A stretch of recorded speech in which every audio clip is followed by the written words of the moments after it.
Miarabantsika ry namana malala amin'ny fihaonantsika androany, tena faly. Andro maneran-tany ihany koa izy ty ahafahan'ny zanak'Andriamanitra rehetra, ny tanora, ny ankizy, manaparitaka ny afatry ny fitiava am'izao tontolo izao.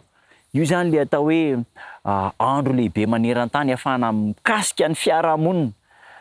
Global Youth Day, mety Global Children's Day, isaorana ny tompo manome antsika an'izao fotoana izao manararoatra manao asa soa. Ka androany aza mitoetoepoana, aza mipetrapetra-potsiny, ataovy ny programa rehetra mba ahafahana mandany ny fotoana, mandany ny vola, ny fanompoana an'Andriamanitra. Mateo 20:17. Mateo 20:17 manao hoe: fa izy namalaka nanao tamin'ny anankiray amin'ireny hoe, ry sakaiza, tsy mba manao zay tsy marina aminao aho, tsy efa denariva no ny fanekenao tamiko. Raisiny ianao, mandehana fa ilay farany de tiako omena toraky ny anao ihany koa.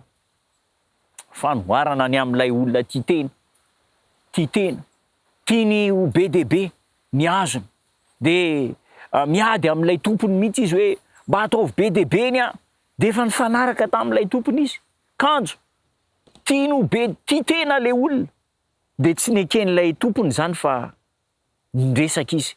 Efa nifanaraka tsika, zao no menanao, kanjo ianao mitady ambony noho izany. Alaivy zay nifanarantsika fa aleo meko ny sasany ray ny ambiny. Noho ny fahasoavan'Andriamanitra no nanomezany antsika 420 ora isan'andro.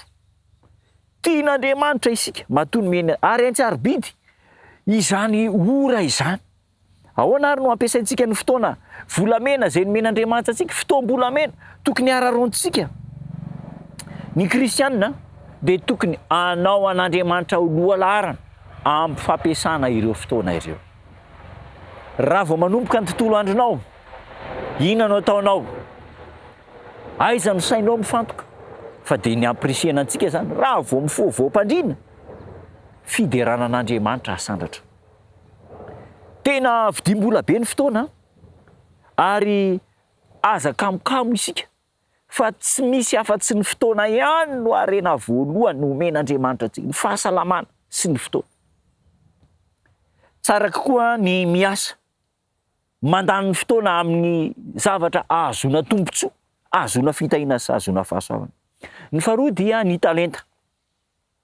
Ny talenta zay nomena antsika, indraindray mampalahelo mahita olona manan-talenta kanefa tsy mirotsaka tsehatra mampiasa ny talentany.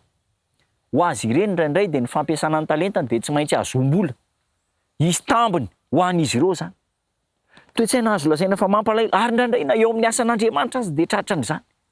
Asa tokony asa anaovantsika dia takiana vola ny asan'Andriamanitra, ny fiangonan'Andriamanitra, de mampiasa fetsifetsena enjana be matanjaka mba ahafahana manao an'ireny toe-javatra ireny. Aoka ho aseho amin'ny fitiavana, ny fahazotoana sy ny asa, ny fanompona ataontsika ho an'Andriamanitra.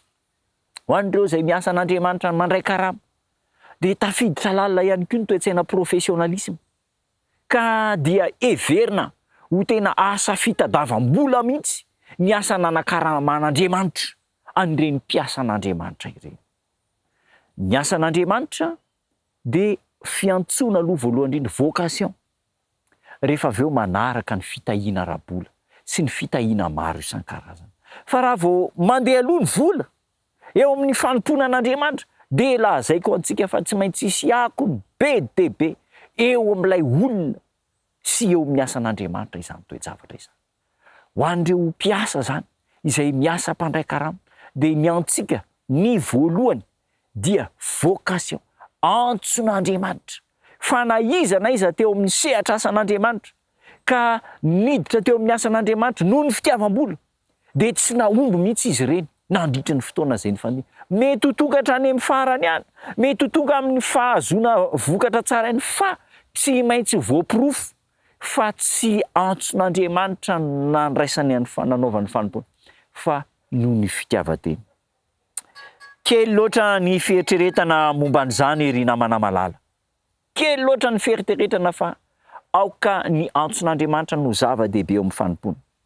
Ny fitantanam-pananana dia tsy omen'Andriamanitra ny olona tsy mahatoky fa omen'Andriamanitra ireo izay mahatoky. Maro mantsy no mihevitra fa tsy fahotana ny fandaniana ora maro sy andro amin'ny fitotomemem-pona kanefa tokony anaovana ny asan'Andriamanitra izany. Ry namana, aza mitomemem-pona, raiso am-pitiavana ny antson'Andriamanitra ho anao, ary dia ampiasao ny talenta, ny fotoana, ny vola, ny tenanao izay nomen'Andriamanitra anao. Hivavaka isika. Tombontsaro, mankasitraka anao izahay. No ny afatra sarobidy izay atolotra ho anay. Maro aminay no manolo tenanao ny asanao. Kanefa indraindray dia ataonay amin'izay fomba mampety anay izany. Hifonana izany Andriamanitra. Ary ankehitriny, manao an'izao antso izao, afatra izao, taridalana izao ianao mba hitondra fanavaozana am-piainana ho an'ny tsirairay izay nomenao talenta hampandroso ny asanao. Tanterao aminay izany amin'ny anaranao Jesosy Tompo. Amen.